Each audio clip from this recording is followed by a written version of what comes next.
सो ये क्वेश्चन नवंबर 20 एग्जाम में आया था। ट्राइसेल limited makes 3 products XYZ in division ABC. Division X is currently working at 60%, Y is working at 80%, and Z is working at 100% of total production capacity.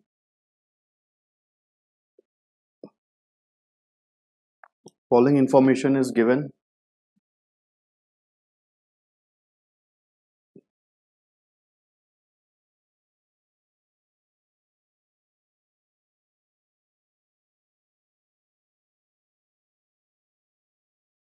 Direct material, direct labour, variable overhead सब दिया हुआ है। Total production capacity दिया हुआ है। Following information given. External demand अपने को बताया हुआ है। Selling price to external customers हम लोग को बताया हुआ है। Company has to incur additional fixed cost of rupees 9,000 for using every 10% of idle production capacity.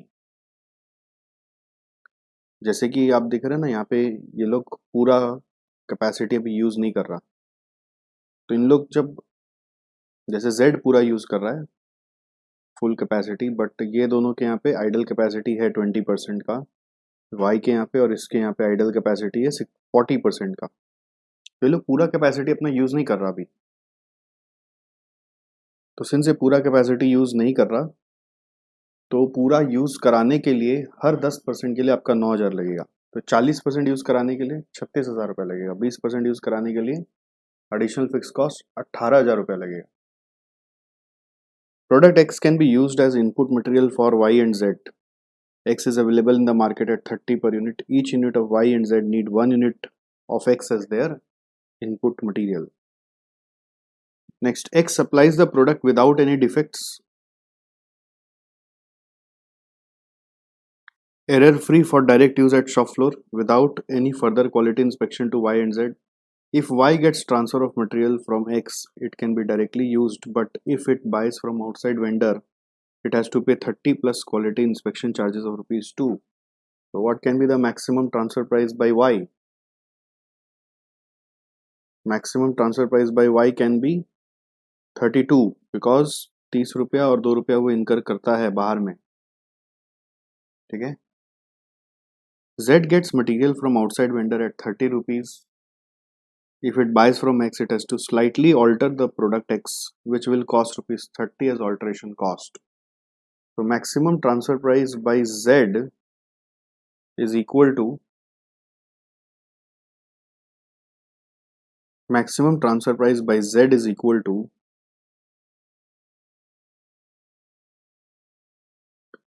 30 rupees बाजार से लेते हैं, बट अगर X से लेंगे तो 3 रुपये ऑल्ट्रेशन कॉस्ट लगेगा, इसलिए X को वो 27 ही दे पाएगा।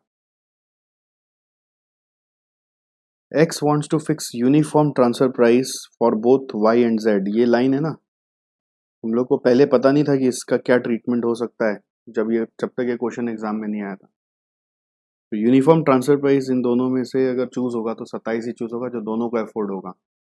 This price will be for divisional transfer only and it has nothing to do with outside sales. Recommend the best strategy for each division and company as a whole. ठीक है, तो आपको working note सजाने हैं।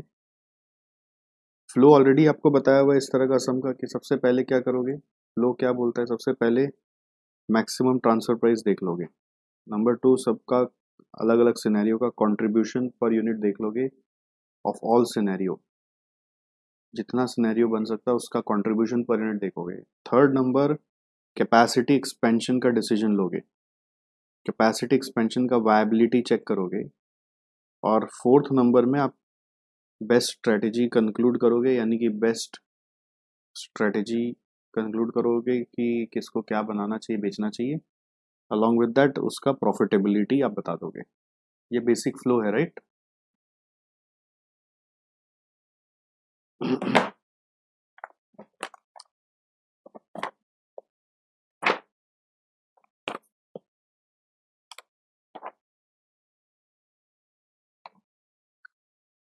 चलिए, सो हम इसको solve कर रहे हैं। आपकी कॉपी में लिखना शुरू करिए, खाली देखने से होगा नहीं।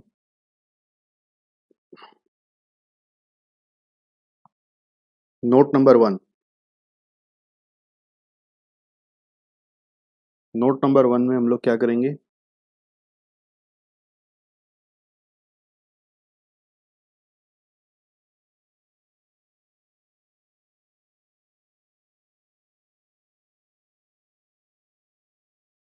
यूनिफॉर्म ट्रांसफर प्राइस पता कर रहे हैं।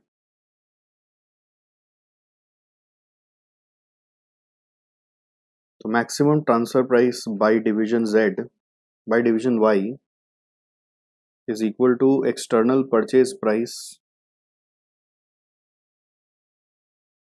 Plus quality inspection on external purchase which is equal to 30 plus 2, 32. Maximum transfer price by division Z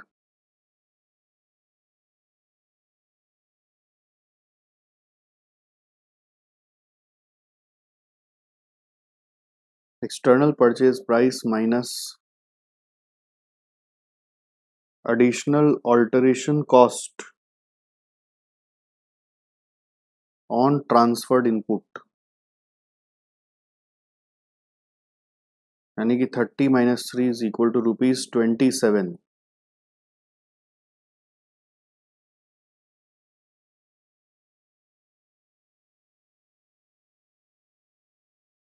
Therefore, uniform transfer price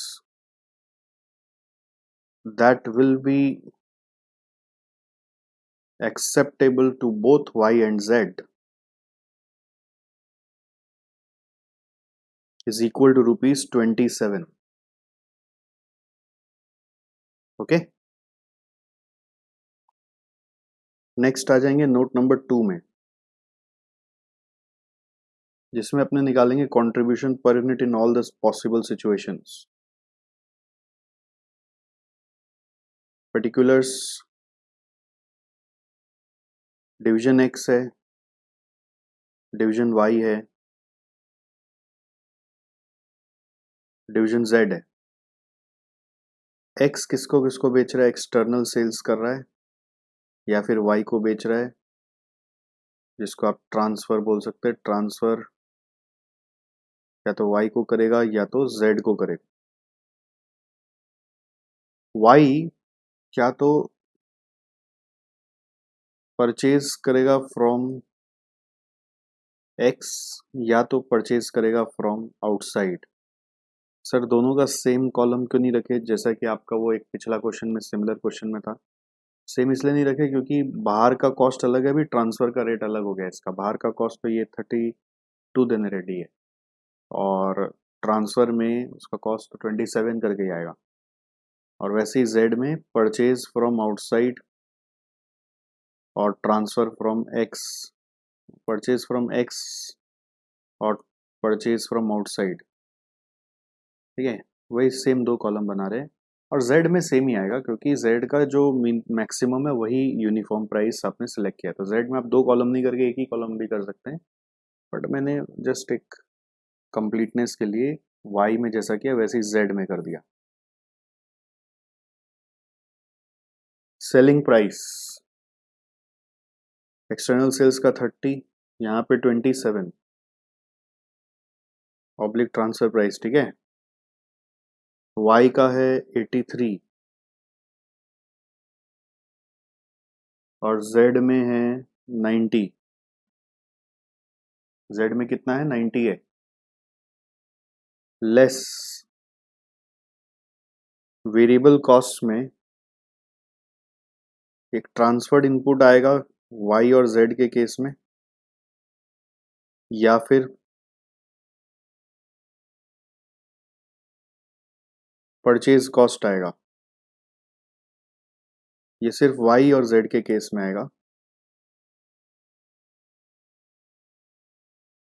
purchase cost of X,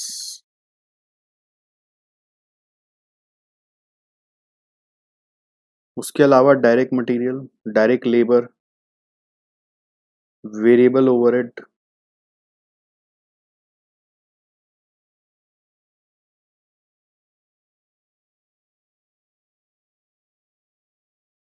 10 6 2, यहाँ पर भी 10 6 और 2, यहाँ पर भी 10 6 और 2, यहाँ पर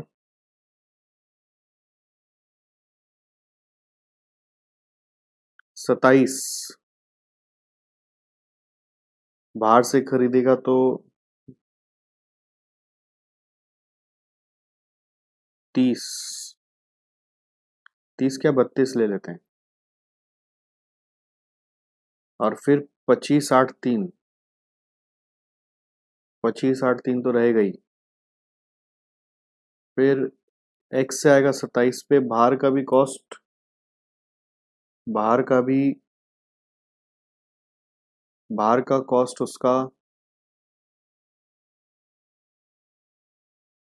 देखो एक्स से आएगा 27 पे प्लस 3 रुपया उसको कॉस्ट इनकर करना पड़ेगा 30 रुपया, और बाहर का कॉस्ट भी 30 रुपया। थोड़ा यहाँ पे ध्यान देके करना। आपको याद है ना, जेड अगर एक्स से परचेज कर रहा है तो 27 रुपया ट्रांसफर प्राइस का देगा, और उसको मॉडिफाई कराना पड़ेगा 3 रुपया पे, 30 रुपया, और बाहर का कॉस्ट भी 30 रुपया है, और फिर उसका अपना कॉस्ट है 35 10 4,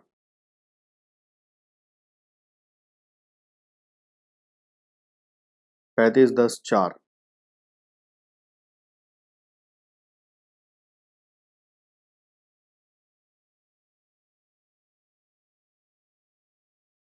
रिजल्ट है कंट्रीब्यूशन पर यूनिट।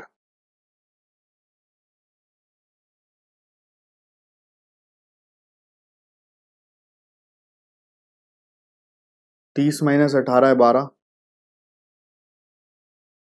27 माइनस 18 है 9, 27 माइनस 18 है 9,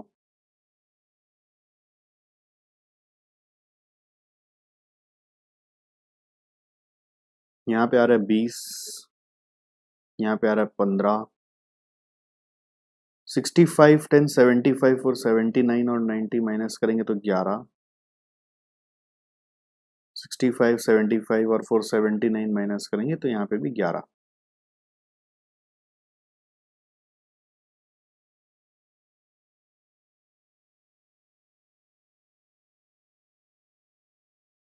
ठीक है,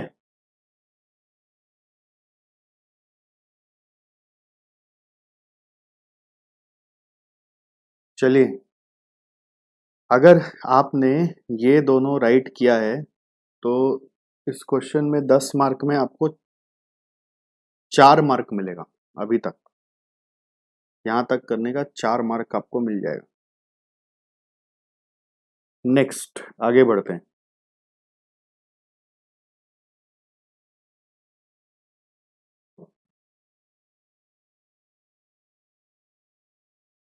note number 3,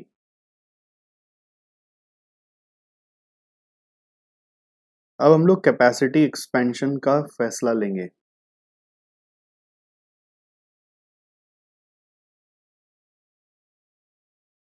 capacity expansion evaluation.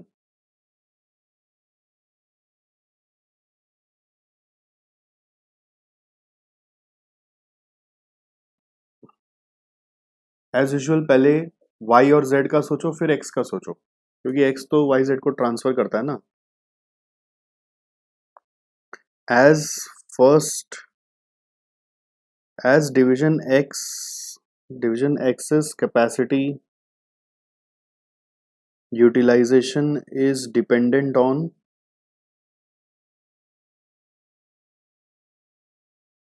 requirements of division y and z, as division x's capacity utilization is dependent on requirements of division y and z, comma,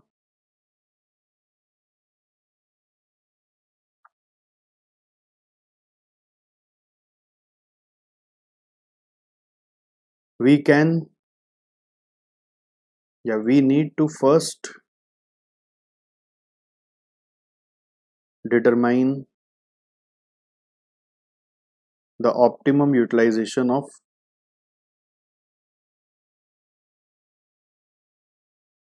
division y and z. we need to first determine the optimum utilization of division Y and Z. All right. So accordingly, division Y का working पहले करते हैं.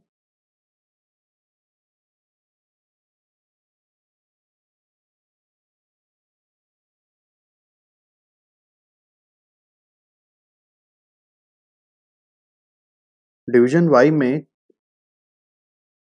Total production capacity कितना है?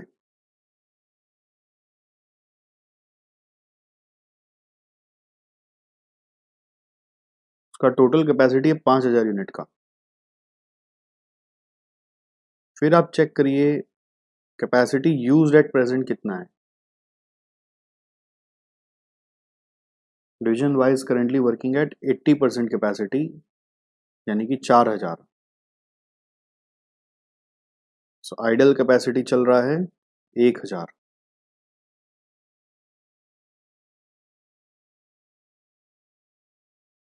So maximum market demand कितना है उसका? 5000. सो ये 1000 यूनिट आराम से यूज कर सकते हैं to meet the maximum market demand.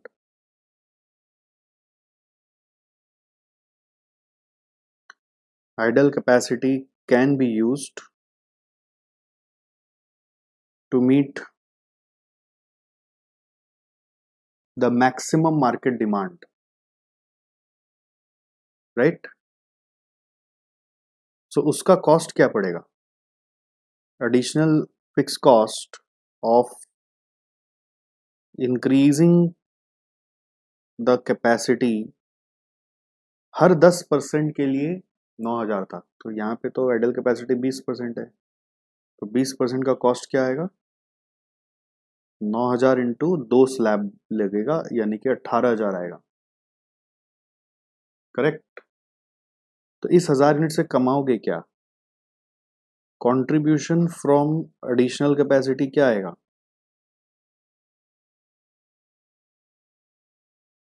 अब कमाई का रेट क्या है इसका? क्या तो 20 रुपया है परचेज फ्रॉम एक्स, या तो परचेज फ्रॉम आउटसाइड है तो 15 रुपया है. ठीक है.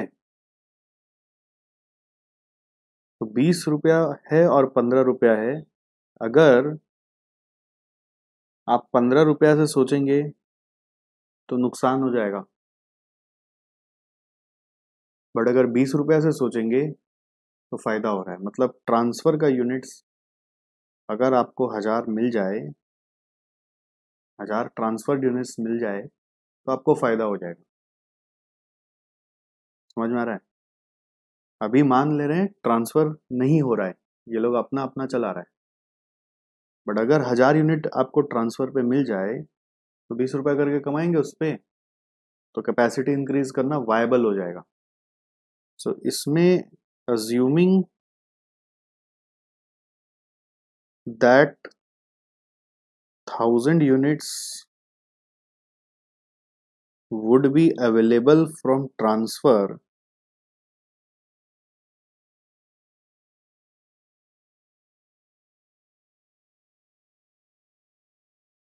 तो उस समय आपका कंट्रीब्यूशन होगा 20 इंटू 1000 करके 20,000.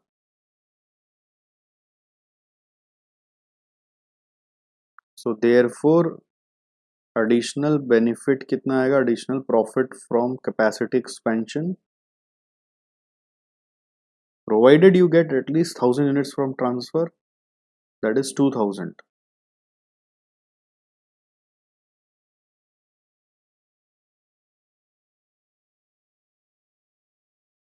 Therefore capacity should be expanded in division Y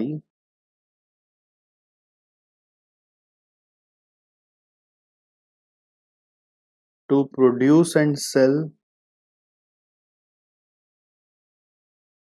5000 units, provided at least 1000 units are available from transfer,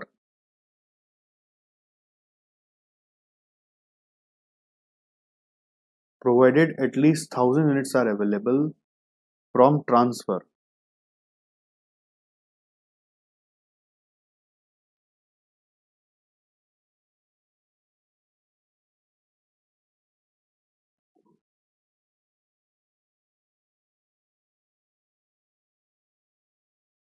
ठीक है, नेक्स्ट कहानी आ रहा है डिवीजन Z को लेकर। Z तो ऑलरेडी 100% पे ऑपरेट कर रहा है, it's already working at 100% capacity.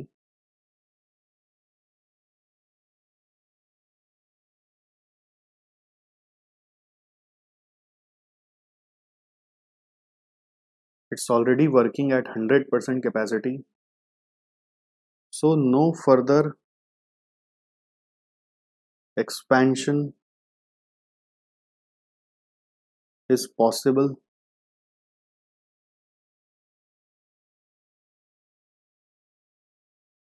The optimum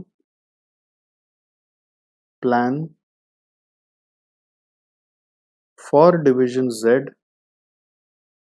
will be, देखो उसका प्रोडक्शन कैपेसिटी 2500 का है और डिमांड उसका 3000 है, तो 3000 वो मीट नहीं कर पाएगा, 2500 ही मीट कर पाएगा। Will be to produce and cell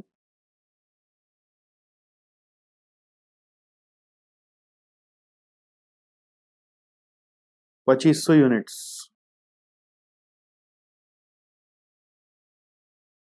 Z के लिए कोई वैल्यूएशन नहीं करना पड़ा। अब नेक्स्ट आ रहा है डिवीजन एक्स।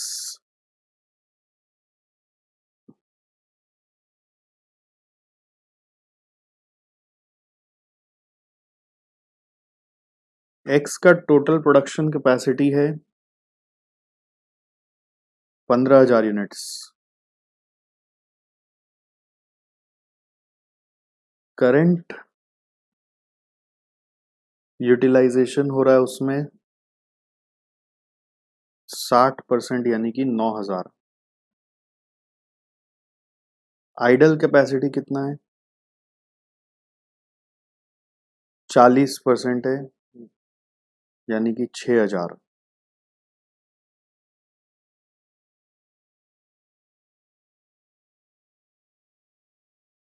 नाउ ये आइडल कैपेसिटी यूज कैसे होगा?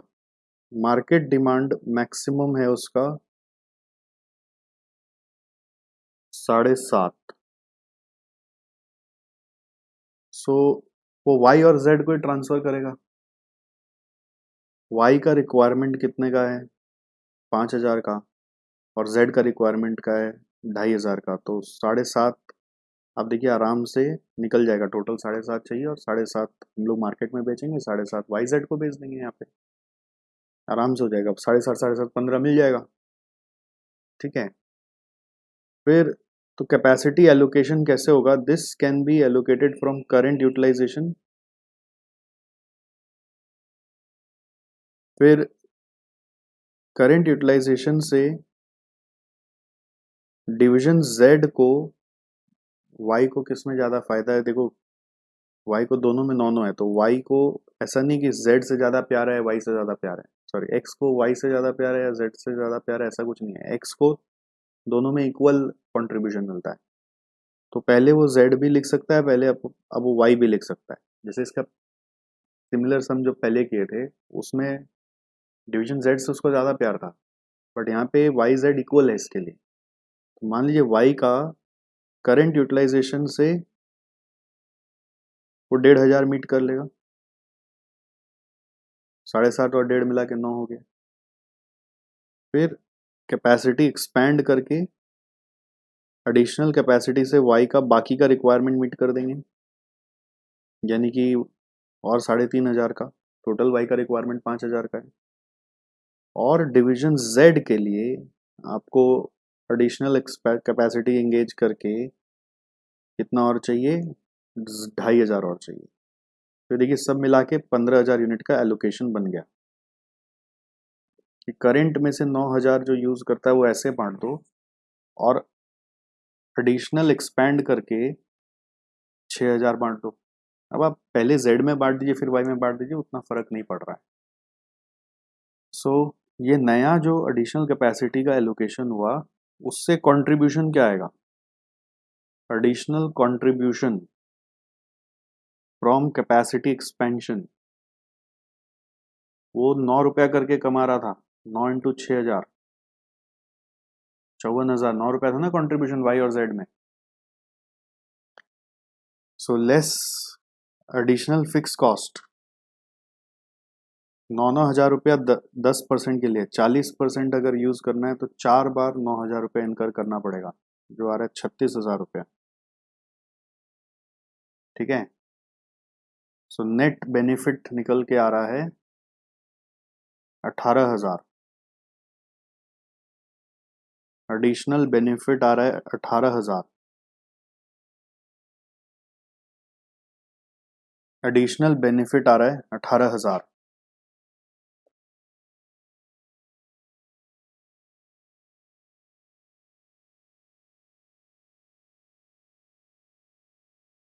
तो therefore capacity expansion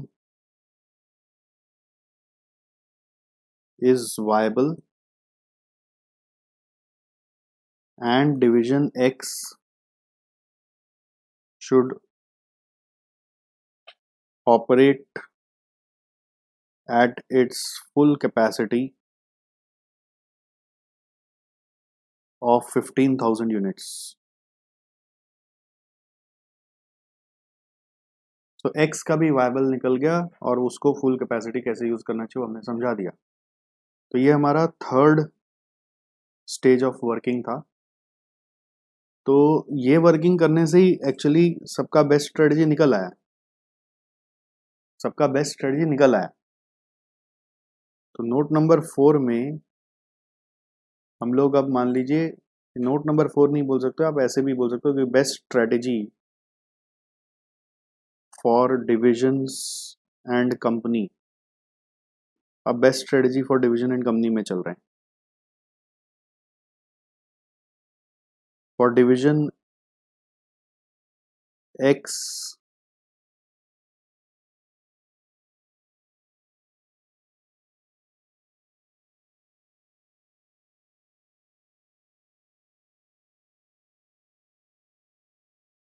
Y and Z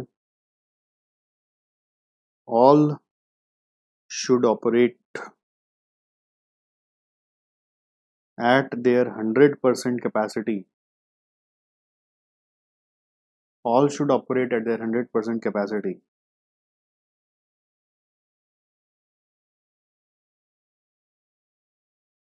फिर लिखो the additional capacity of division X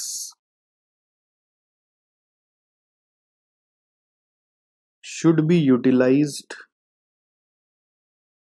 to meet the internal requirements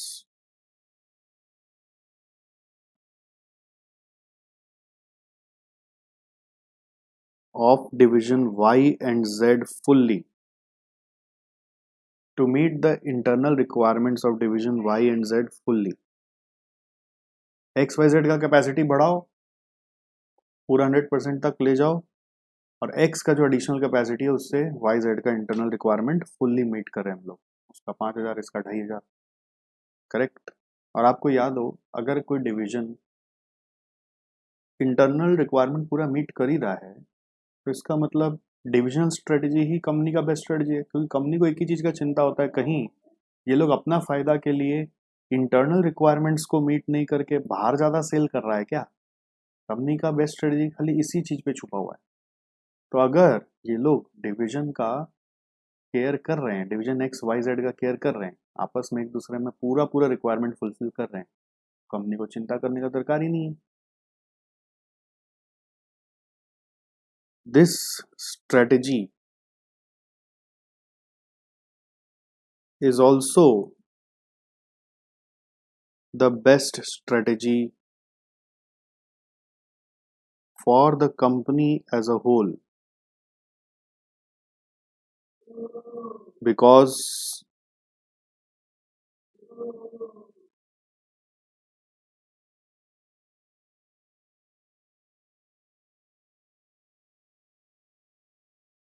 the division X is meeting the full requirements of Y and Z.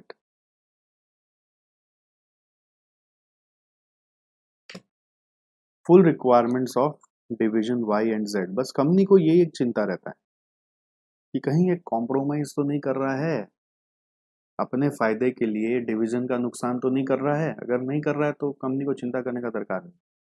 अगर ऐसा होता कि Y Z का पूरा requirement x meet नहीं कर रहा होता तो हम चेक करते कि क्या एक्स का एक्सटर्नल सेल्स सेक्रीफाइस करा के वाई और जेड को ट्रांसफर कराना चाहिए। अगर वो वायबल होता तो जरूर कराते, नहीं तो नहीं कराएंगे। कंपनी के लिए क्या नया चीज आता है कि कंपनी खाली ये सोचता है कि क्या एक्स का एक्सटर्नल सेल्स को सेक्रीफाइस करा के भी वाई जेड को देना चाहिए क्या। सो यहाँ पे सिंस वाई जेड को ऐसे ही पूरा दिया जा रहा है तो एक्सटर्नल सेल्स सेक्रीफाइस करा के देने का कोई सेंस नहीं, वो वैल्यूएशन का कोई जरूरत ही नहीं। अब इस पूरे सिनेरियो का आपको प्रॉफिटेबिलिटी भी दिखाना है। ओवरऑल प्रॉफिटेबिलिटी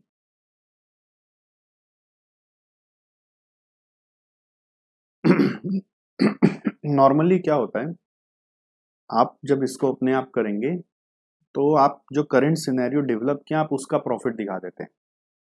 बट इसमें खाली एक ही ट्विस्ट देखा मैंने इंस्टीट्यूट का सॉल्यूशन में कि उसने प्रेजेंट प्रॉफिटेबिलिटी भी निकाला और आफ्टर कैपेसिटी इंक्रीज करके फिर प्रॉफिटेबिलिटी निकाल के दोनों को कंपेयर करके दिखाया कि देखो कितना एक्स्ट्रा प्रॉफिट आया।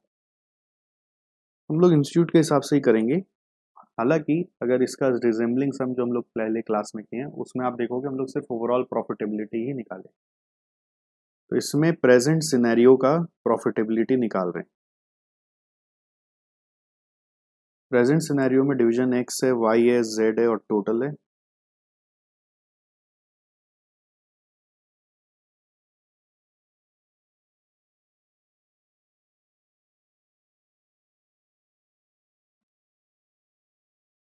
सो यहाँ पे एक्सटर्नल सेल्स है एक्स का प्रेजेंट में 7.5,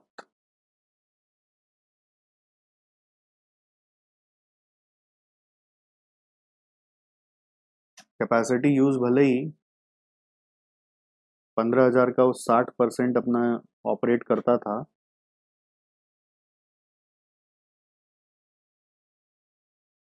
तो ये 7.5 फिर 80% है तो 4,000 फिर 100% यहाँ पे चलता था तो 2,500। अज्यूम करें कि प्रेजेंट सिनेरियो में कोई ट्रांसफर नहीं होता था, देयर वर नो ट्रांसफर, तो कंट्रीब्यूशन एक्सटर्नल खरीदो एक्सटर्नल बेचो, तो कंट्रीब्यूशन कितना आता होगा, एक्स का एक्सटर्नल से कंट्रीब्यूशन था 12 करके तो 7,500 इंटू 12 90,000। फिर यहाँ पे कंट्रीब्यूशन कितना करके आएगा 4,000 इंटू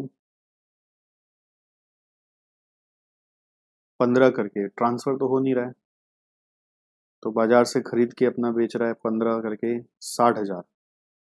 जेड में 2,500 का 11 करके 27,500, तीनों मिला के आ रहा है 177,500। ठीक है, प्रेजेंट सिनेरियो में ये assuming no transfer is taking place, no transfer okay between the divisions, no transfer between the divisions।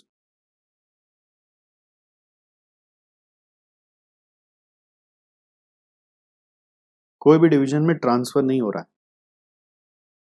Now propose scenario क्या हो रहा है या बेस्ट स्ट्रेटेजी वाला सिनेरियो क्या बोल रहा है,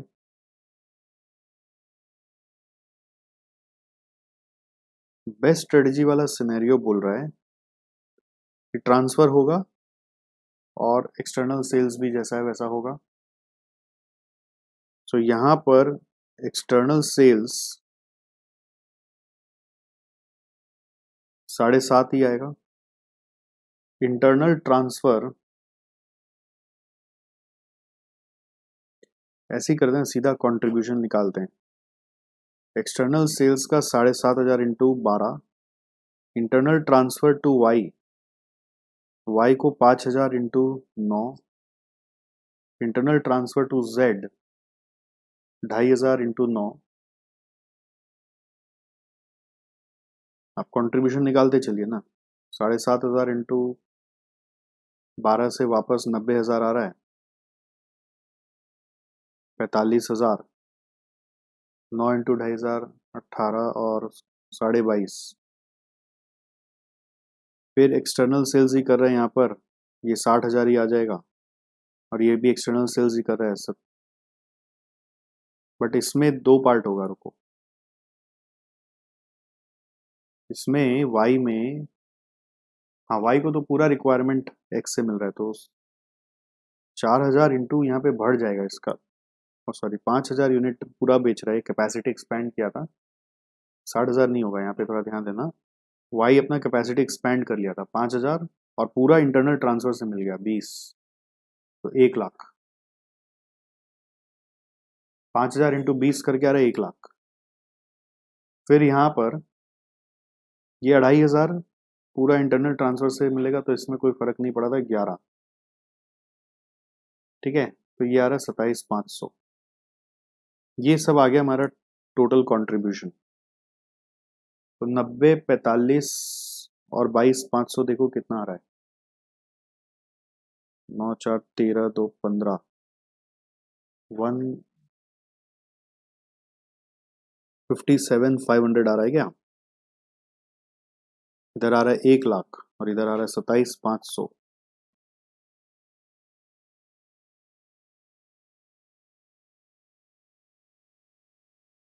$257,500, 258,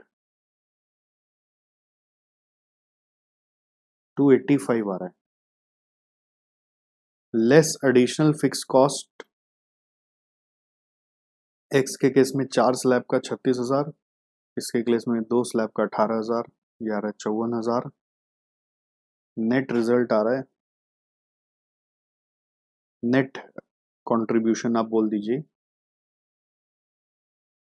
ओवरऑल ही निकाल दीजिए, ये आ रहा है 231। हम लोग इन जनरल जैसे पिछला क्वेश्चन किए थे ना, उसमें सिर्फ यही वाला निकाले थे, बट इंस्टीट्यूट इस सब में दोनों निकाला हुआ है, तो हम आपको दोनों बता दिए। Therefore increase in profit of the company is equal to 231 minus 177,500। तो ये कितना से इंक्रीज होगा आप देखिए, ओवरऑल इंक्रीज कितना रुपया से आ रहा है,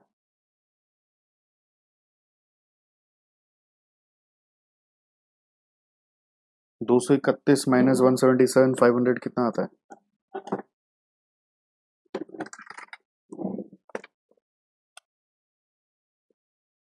58,500 आता है क्या?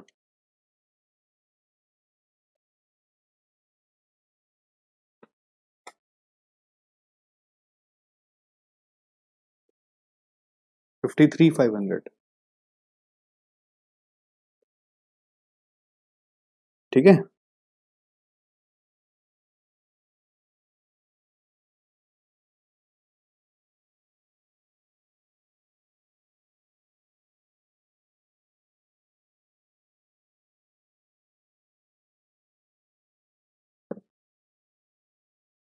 सम यहाँ पे ओवर हो गया है,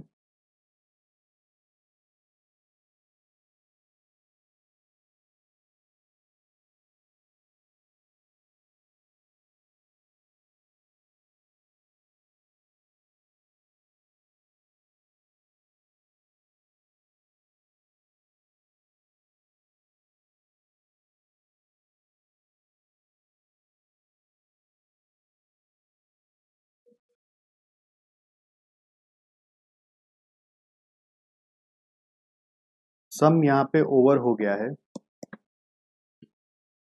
इंस्टीट्यूट का तो वर्किंग में एक और एनालिसिस दिया हुआ है, मैं वो भी करा देता हूँ आपको। इंस्टीट्यूट का वर्किंग में एक और एनालिसिस दिया हुआ है, मुझे नहीं लगता उसका ज़रूरत है इतना करने के बाद, बट फिर भी इंस्टीट्यूट के हिसाब से एक बार सीखने में क्या जाता है, जरूरत नहीं है बट फिर भी सीख लेते हैं। ये इंक्रीज इन प्रॉफिट को ही निकालने का एक और तरीका बताया है।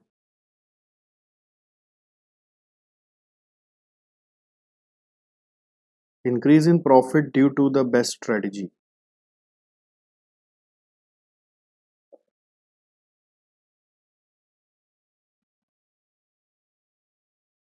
सो इसमें savings in outside purchase cost, जो चीज बाहर से खरीदते वो घर से ट्रांसफर हो गया। बाहर से 30 रुपया में खरीद रहे थे, आउटसाइड प्राइस 30 रुपया था ना। हाँ जी, savings in outside purchase cost.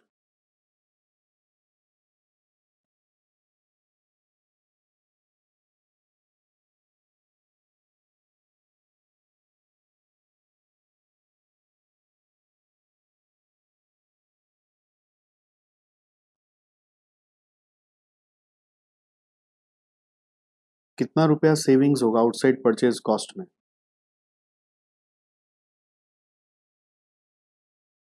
जैसे करंट से कंपेयर करो, करंट में ये 4 और 2 6.5 बेचते थे, 4,000 और 2,500, और बाजार से खरीद के बेच रहे थे।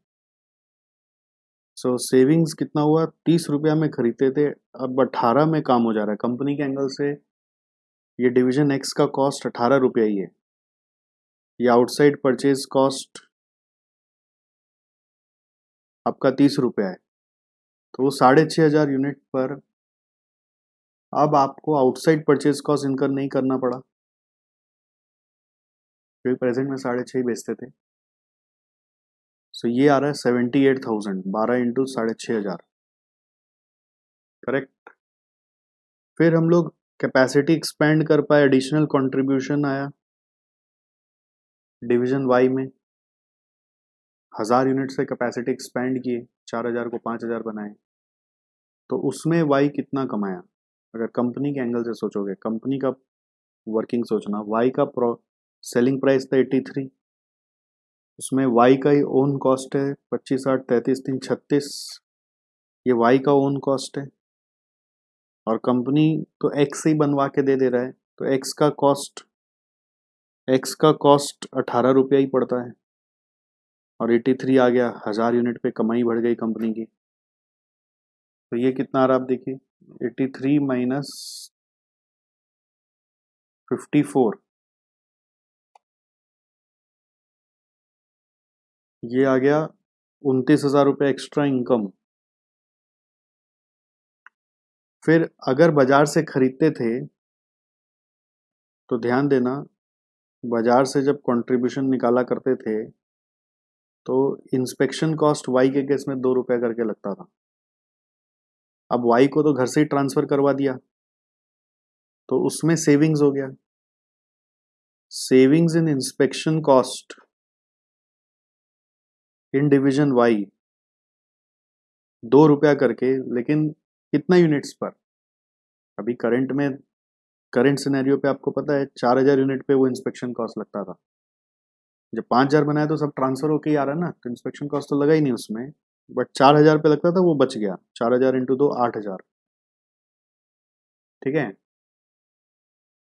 अब ये सब के चक्कर में लेस करो, जेड के यहाँ पर आप ट्रांसफर करवा रहे हो तो एडिशनल ऑल्टरेशन चार्जेस लग रहा है इन डिवीजन जेड। जेड को जब ट्रांसफर करके देते हैं उसको ऑल्टरेशन चार्ज इनकर करना पड़ता है। आप देखना यहाँ पे 27 के साथ 3 रुपया जेड का एक कॉस्ट बढ़ जाता है जब जब ट्रांसफर होगा, तो 3 रुपया करके जेड के यहाँ पे एक्स्ट्रा कॉस्ट आ गया। 3 इंटू 7.5, सॉरी 3 इंटू 2.5, 7.5,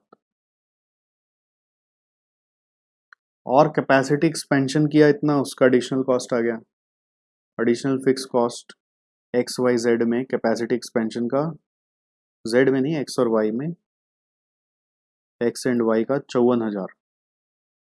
तो आप देखिए इसको नेट ऑफ करिए, ये भी वही अमाउंट आएगा, 53,500 ही आएगा।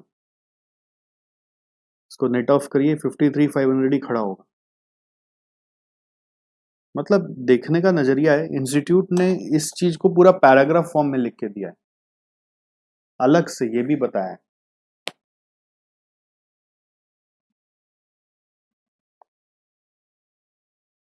तो मैंने भी बता दिया, हो सकता है इसका कोई 2 मार्क स्टेप मार्किंग में डाल के रखा हो। तो होता है ना इंस्टीट्यूट का जो वर्किंग्स आता है उसमें हर वर्किंग पे कुछ ना कुछ लोग मार्क्स डाल देते हैं। तो कोई बच्चा अगर इसको नहीं दिखाया तो उसका 2 नंबर काट लेगा, ऐसा हो सकता है। इसलिए जैसा वो कर रहे हैं वैसा सीखो ना, क्या दिक्कत है।